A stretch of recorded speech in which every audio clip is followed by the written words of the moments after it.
नमस्कार। आमने सामने में आप सबका स्वागत है। लगातार चुनाव हार रही आम आदमी पार्टी अब बहुत ही सख्ते में है। अरविंद केजरीवाल पर लगातार सवाल, उनके तौर तरीकों पर सवाल उठने लगे हैं। लोग पूछने लगे हैं कि आखिर अरविंद केजरीवाल या आम आदमी पार्टी को हो क्या गया है। जब से आम आदमी पार्टी बनी है तब से उसके पिलर कहे जाने वाले और उनके जैसे कहते हैं अरविंद केजरीवाल के साथ साथ चलने वाले कुमार विश्वास हमारे साथ हैं। कुमार विश्वास, जैसा आपका नाम है कि आप एक समय में आम आदमी पार्टी के बहुत ही विश्वसनीय नेता कहे जाने लगे थे। आपके चेहरे पर लोग बहुत बात करते थे कि ये बड़े क्रेडिबल लीडर हैं। आज क्या हो गया है? उस कुमार विश्वास को तमाम बम फोड़े जा रहे हैं अपनी ही पार्टी के ऊपर और अपनी पार्टी के नेता के ऊपर। जी बिल्कुल ऐसा नहीं अनुराधा जी। देखिए, हम लगातार चुनाव हारे हैं। विधानसभा के बाद हमने कोई चुनाव नहीं जीता है। हम छह चुनाव हारे हैं। तो सबकी जिम्मेदारी, विशेष रूप से मेरी भी, अरविंद की भी, चूँकि पहले तो 3 फाउंडर मेंबर्स में मैं रहा हूँ। मेरे ही घर पर पार्टी और आंदोलन की भूमिका तैयार हुई और मैं कभी सरकार में नहीं रहा, सरकार का गुलाब का फूल भी नहीं लिया, चाय भी नहीं पी। मेरी जिम्मेदारी बनती है कि मेरे कार्यकर्ता जो हताश और निराश हैं, चूँकि वो हम लोगों में आस्था व्यक्त कर देते हैं कि जाओ आप निर्णय ले लो, और कहीं ना कहीं हारे तो हम अपने निर्णयों की वजह से भी हारे हैं। ईवीएम का भी उसमें हिस्सा है। चुनाव आयोग को इसका संज्ञान लेना चाहिए कि चुनाव की पारदर्शिता और उसकी विश्वसनीयता बनाए रखने वाली जो मशीन है, अगर उसमें डिफॉल्ट्स हैं तो वो उसे एड्रेस करे। लेकिन अंततः सत्य यह है कि हम हारे हैं। तो अगर मैं उनसे संवाद नहीं करूंगा तो उनको बार बार ये लगेगा कि हमारे नेताओं ने, हमारे वरिष्ठ साथियों ने इस संकट के समय हमें अकेला छोड़ा। एक बात मैं शुरू में आपको बताता हूं, देश की किसी पॉलिटिकल पार्टी के पास आम आदमी पार्टी जैसा कार्यकर्ता नहीं है। चने खाकर लड़ता है, दलाली नहीं करता, कमीशन नहीं मांगता, ट्रांसफर की नहीं कहता, अपने पैसे से आता है, कभी हमसे मिलना नहीं चाहता, फोटो नहीं खिंचवाना चाहता। लेकिन पिछले कुछ वर्षों में, कुछ समय में, हमारे कामों की वजह से, हमारे बयानों की वजह से, हमारे बिहेवियर की वजह से, हमारे डिस्कनेक्ट की वजह से, हमारे कम्युनिकेशन गैप की वजह से लज्जित हुआ है। आवाज उठा रहे हैं। इस आवाज को तो आप एमसीडी चुनाव के बाद ही क्यों उठा रहे हैं? गोवा में चुनाव आप हारे, उसके बाद भी उठा सकते थे। पंजाब में हारे, उसके बाद भी उठा सकते। तो आज जो आप ये सारी आप बात कर रहे हैं, ऐसा तो है नहीं कि इन बातों के ऊपर आपने पहले भी तवज्जो नहीं दिया होगा, लेकिन आज क्यों? जी देखिए, बहुत आपने समीचीन सवाल किया। पंजाब हारने के बाद इस पर विचार विमर्श हम लोगों ने लगातार किया, लेकिन जैसे ही हम पंजाब हार के लौटे, हमारे सामने एमसीडी की चुनौती आ गई। और मुझ जैसे कार्यकर्ता के, जिसकी बोलना और जिसकी बातों के बीच में से भी खबर बन जाती है, मैं कहता कुछ और हूँ, खबर कुछ और बनती है, जो कि मीडिया की फेवरेट लाइन है, अरविंद केजरीवाल पर हमला, आम आदमी में टूटिए। उनका बड़ा अच्छा सा शौक है, मीडिया को मजा आता है। तो अगर मैं एमसीडी के चुनाव से पहले कोई भी टिप्पणी करता, और अब भी मीडिया को आप क्यों ब्लेम कर रहे हैं? अच्छा लगता है पार्टी में गड़बड़, अच्छी खबर लगती है आपके लीडरों का बयान आपके सामने, पार्टी के कार्यकर्ता, पार्टी के आप कभी किसी टाइम में पिलर रहे पार्टी को, आपने क्वेश्चन आज आप कर रहे हैं और आप मीडिया को गलत ठहरा रहे हैं। मीडिया क्यों करेगा? अगर अरविंद केजरीवाल इस तरीके की बात करेंगे तो मीडिया उन पे सवाल नहीं करे क्या?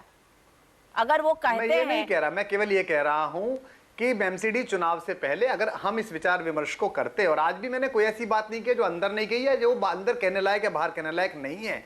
मैंने केवल ये कहा है, आप मीडिया को लगा कि वो कुमार विश्वास का प्रयोग कर रहे हैं, और मैंने पार्टी को बताकर इंटरव्यू दिया कि मैं इंटरव्यू देने जा रहा हूं, मैं मीडिया से बात करूंगा। मैं आपके चैनल का, आपके सारे दूरसंचार के इतने माध्यम उनका इस्तेमाल कर रहा हूं अपनी पार्टी के ग्रास रूट लेवल के लीडर को सलाम करने के लिए और उसे आश्वस्त करने के लिए कि हम फिर एक साथ इकट्ठे होंगे, हम फिर एक साथ जीतेंगे, और हर बार राइट ऑफ कर देने वाला भारत का एक बहुत बड़ा वर्ग, बुद्धिजीवियों का और बहुत सारे लोगों का, उसे हम फिर दिखाएंगे कि आम आदमी की ताकत क्या है। जंतर मंतर से जो हम लोग चले थे, आज भी हम वही हैं। अगर इसमें कोई शुद्धिकरण करना पड़ा, इसमें कोई परिवर्तन करना पड़ा, तो जरूर करेंगे। आपकी पार्टी के नेता है सोमनाथ भारती, एमएलए है, उन्होंने आज ही ये कहा है कि आपको, यानी कुमार विश्वास को, आम आदमी पार्टी का कन्वीनर बना देना चाहिए और मनीष सिसोदिया और अरविंद केजरीवाल दिल्ली की सरकार चलाए।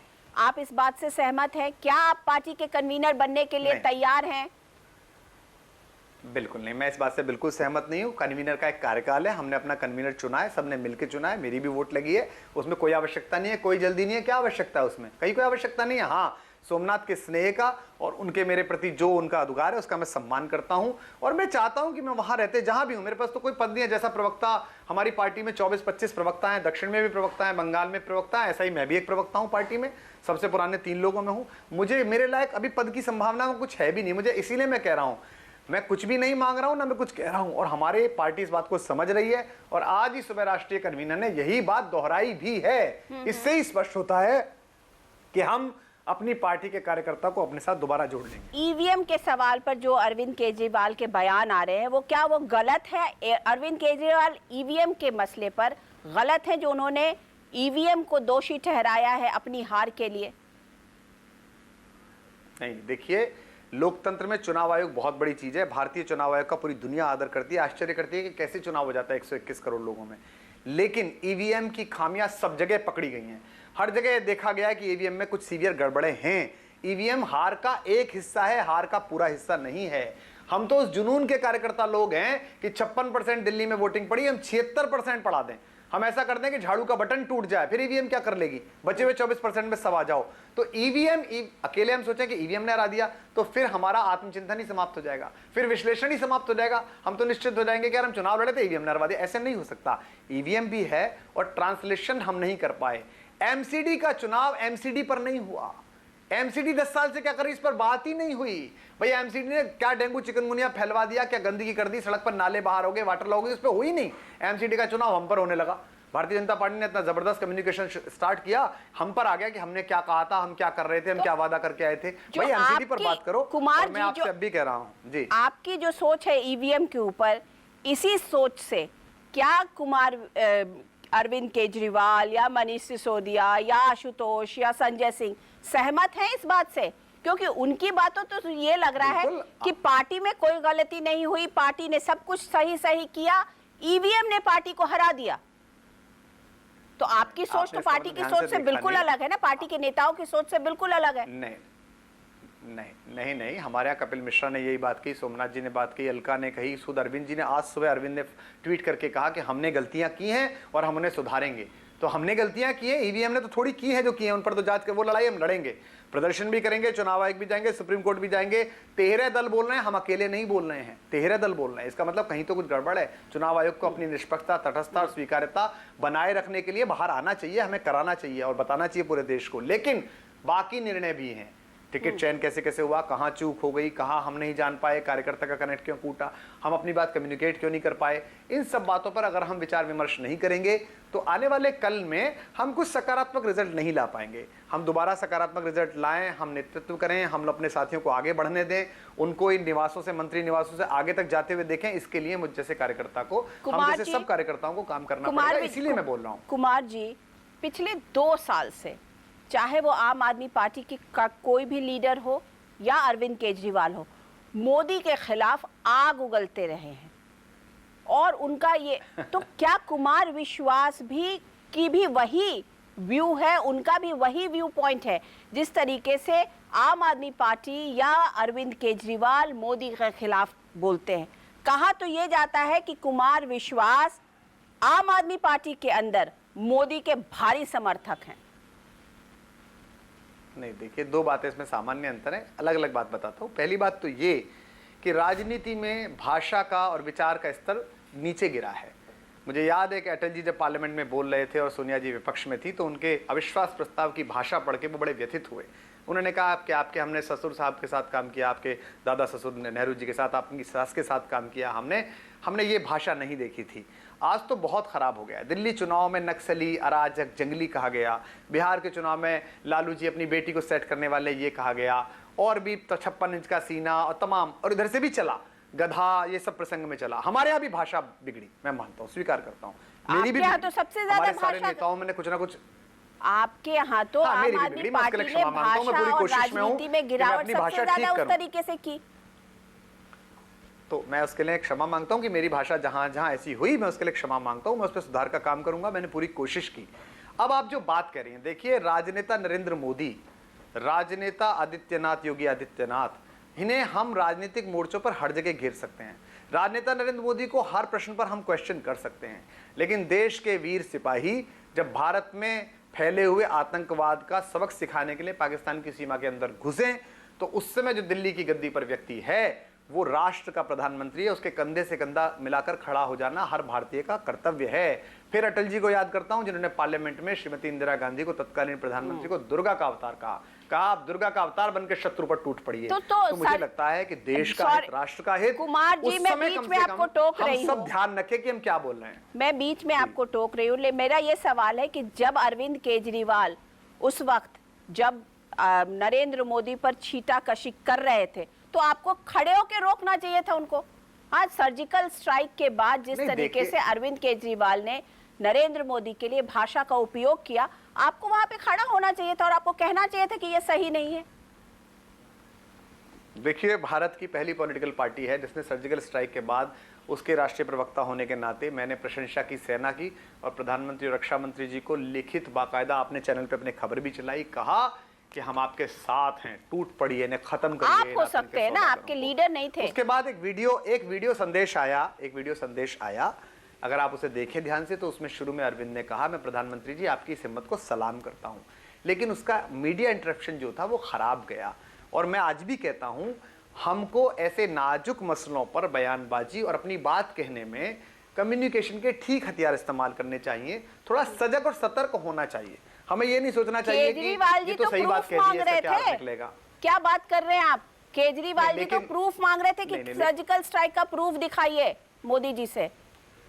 आप क्या बात कर रहे हैं कुमार जी? इसी तरह से मैं कह रहा हूं कि आप ये जो कह रही हैं यही परसेप्शन भेजा गया, यही परसेप्शन जनता ने स्वीकार कर लिया, तो हमको ऐसी चीजों से बचना चाहिए। मैं ये मतलब ये तो आप लोग जो है ना बचने की कोशिश क्यों कर रहे हैं, जिसे कहा जा सकता है, जो बात है वो है। उस वक्त में अरविंद केजरीवाल ने प्रधानमंत्री से सर्जिकल स्ट्राइक का प्रूफ मांगा था।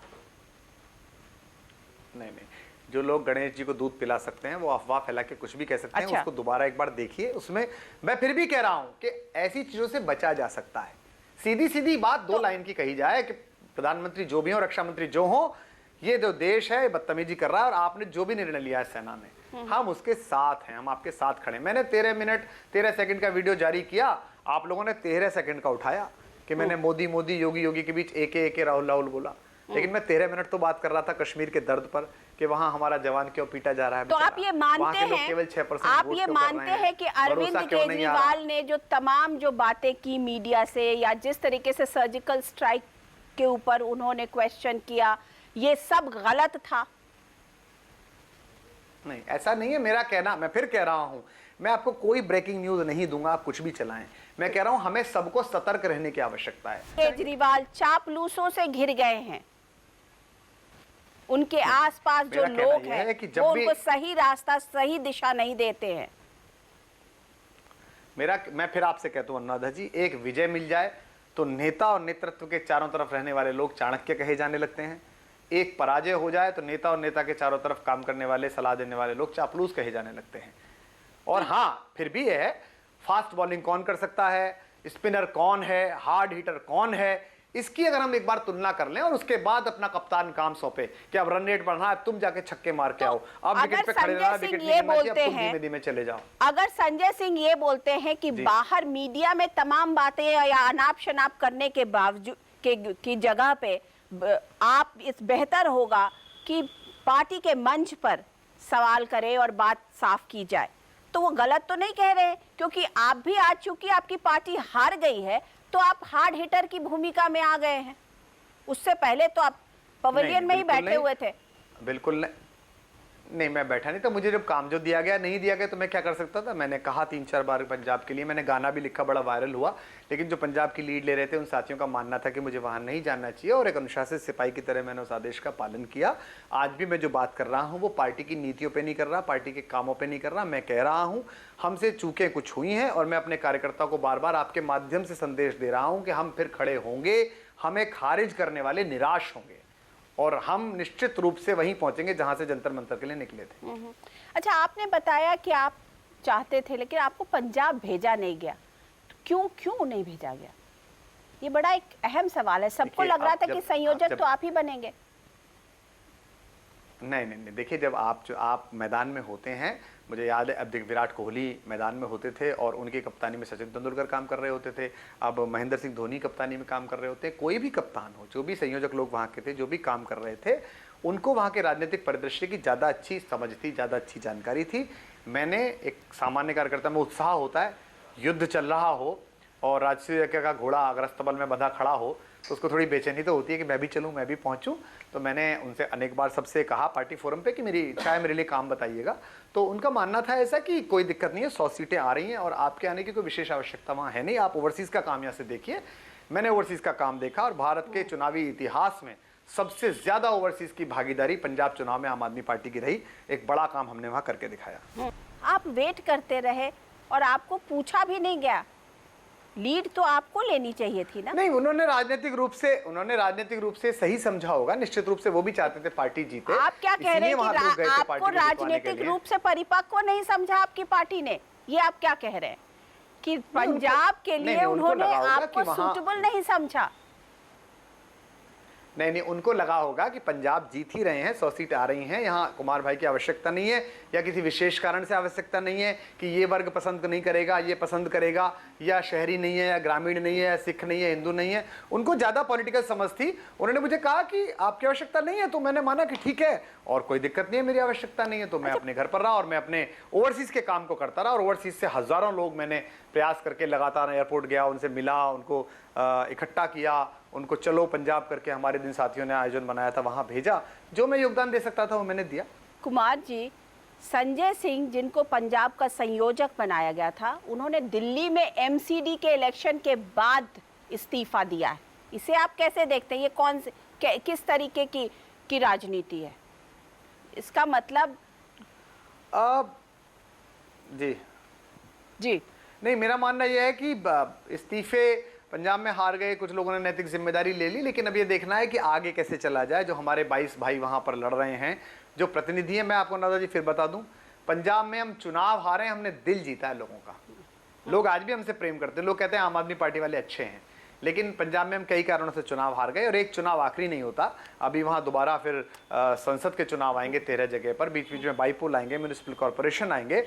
मुझे लगता है कि पंजाब के कार्यकर्ताओं को रिकलेक्ट करके, री एनर्जाइज करके उन 22 लोगों को बताना कि तुम 117 के बराबर प्रतिनिधि हो, ये आंदोलन की प्रक्रिया जारी रखना हमारा कर्तव्य है और इसे हम पार्टी में करेंगे। इस पर विचार विमर्श करके किसी एक साथी को जिम्मेदारी दे देंगे। आपको क्या लगता है कुमार विश्वास, आप चूंकि पार्टी के 3 फाउंडर मेंबर्स में से रहे, कि जो 8 नवंबर 2013 उस वक्त के कार्यकर्ता और सरकार बनने के पहले के जो कार्यकर्ता थे और आज के जो कार्यकर्ता हैं, क्या उनमें डिफरेंस आया है या उस वक्त की लीडरशिप जो थी उसमें और आज की लीडरशिप में डिफरेंस है? इसमें 2 बातें हैं, मैं बिल्कुल स्पष्ट आपको बताऊंगा, कोई छिपाव नहीं है। तब का कार्यकर्ता, आंदोलन का कार्यकर्ता था, बहुत ऊर्जा से भरा हुआ था।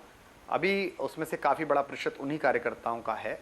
बीच बीच में राजनीतिक डिसीजंस होते हैं, सरकारें आती हैं, जाती हैं, गिरती हैं, कुछ होता है तो उससे थोड़े बहुत क्षोभ उनके मन में आता है। सच्चे और अच्छे लोग साथी हैं वो। कुछ नया कार्यकर्ता भी आया है, कांग्रेस से, भाजपा से, समाजवादी पार्टी से, हर चुनाव के समय आता है।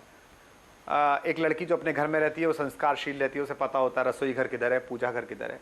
वो वधू बन के घर में आती है तो वो कोई संस्कारी नहीं होती है, लेकिन उसे बहू को बताया जाता है कि बेटा ये भंडार गृह है, ये पूजा गृह है, ये रसोई है, यहाँ ये करना है।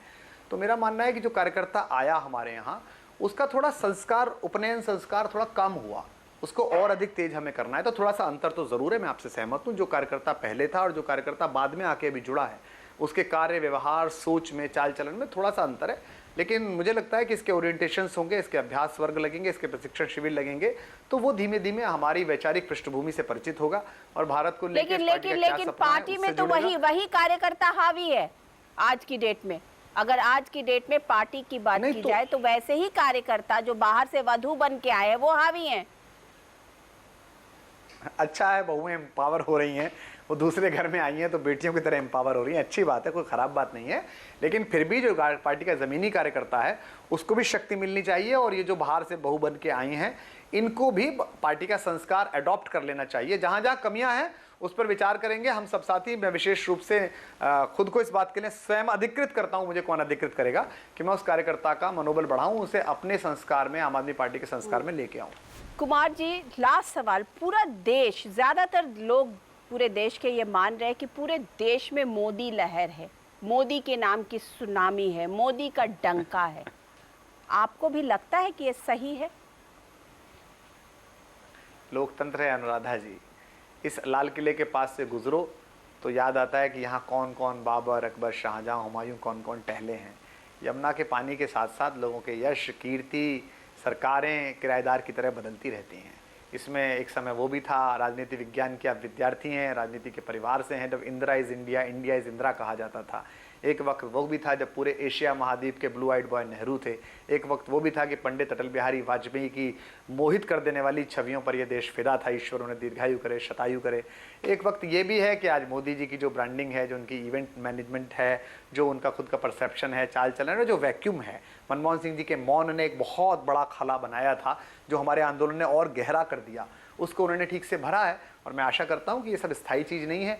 अगर कोई सरकार, कोई व्यक्ति, कोई भी लोग देश के लिए, राष्ट्र के लिए, भारत की सीमाओं के लिए, सेना के लिए, खनिज के लिए, आम आदमी के लिए अच्छा काम करे तो मैं किसी भी पार्टी में हूं, पार्टी में ना रहूं, उसको सैल्यूट है, उसको नमस्कार है, उसके उस पराक्रम के लिए मेरा समर्थन है। लेकिन कोई भी व्यक्ति इस देश की सेना, इस देश के प्राकृतिक संसाधन, उसके खिलाफ, भारत के खिलाफ, राष्ट्र के खिलाफ कुछ करे तो मैं इसमें रहूं या वहां रहूं या कहीं भी ना रहूं, उसको एक आम नागरिक की तरह मेरा विरोध है। तो जो लोग सत्ता में पहुंचे हैं, जो जीता वो सिकंदर आपने कहा था, उनको बधाइयां, शुभकामनाएं। और ये परिवर्तन का क्रम चलता रहेगा। मोदी जी के कामकाज से आप खुश हैं? देखिए, अब नोटबंदी हुई, उस पर अपने अलग राय हैं। कहा गया इससे भ्रष्टाचार मिटेगा, इससे नक्सलवाद मिटेगा, इससे कालाधन मिटेगा, इससे जो कालाधन वापस आएगा।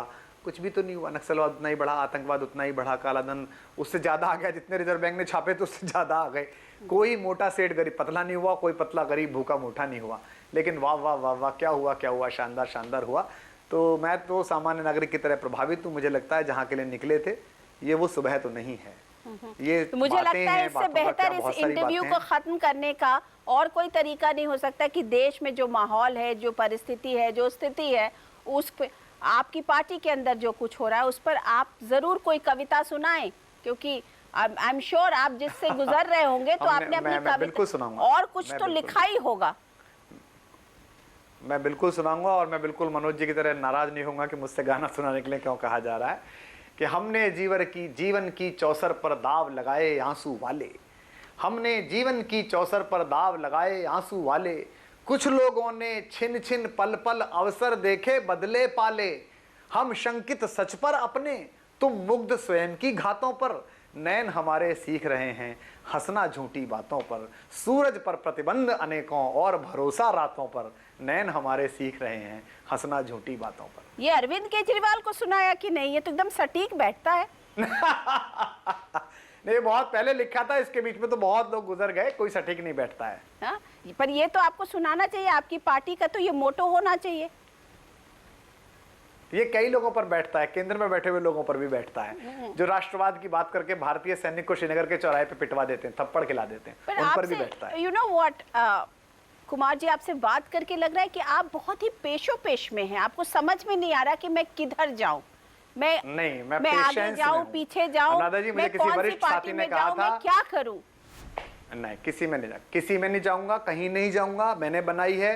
दूसरा, राजनीतिक डिस्कोर्स या तो ये होगा या नहीं होगा, भगवान न करे ऐसा हो। मैंने जब राजनीति में आया था, हमारे बहुत बड़े कवि हैं बाल कवि बैरागी, मुझे एक कार्यक्रम में मिले, उन्होंने मुझसे कहा, बेटा राजनीति में हो, बड़ा मुश्किल काम है, मैं जीवन भर रहा हूं कवि होकर, संवेदनशील लेकर। 3 P याद रखना। पहला पेशेंस, धैर्य रखना। दूसरा प्रेजेंस, उपस्थित रहना। और तीसरा परसुएंस, अपनी बात कहते रहना। लोग नाराज हों, अच्छे हों, खुश हों, अपनी बात कहते रहना। एक दिन तुम्हारी बात लोग मानेंगे या डिस्कार्ड कर देंगे। तो मैं पेशेंस भी रखता हूं, पिछले 7 साल से परसुएंस भी करता हूं और प्रेजेंट भी रहता हूं हर जगह पर। तो और सीख रहा हूं कि इन तीनों P के माध्यम से एक परसेप्शन बने जो देश बनाए। तो उन्होंने कहा था कि अगर आप ये 3 चीज नहीं रखेंगे तो डिस्कार्ड कर दिए जाएंगे। तो क्या ऐसी भी स्थिति है कि कुमार विश्वास को उनकी पार्टी या उनकी जो लीडरशिप है वो डिस्कार्ड कर दे? नहीं नहीं, ऐसी कोई स्थिति नहीं है। और मैंने जो काम करता हूँ, जो मेरे अंदर कवि है, जो माँ बागेश्वरी की कृपा है, अनुराधा जी आपका भी स्नेह मिलता है, सबका स्नेह मिलता है।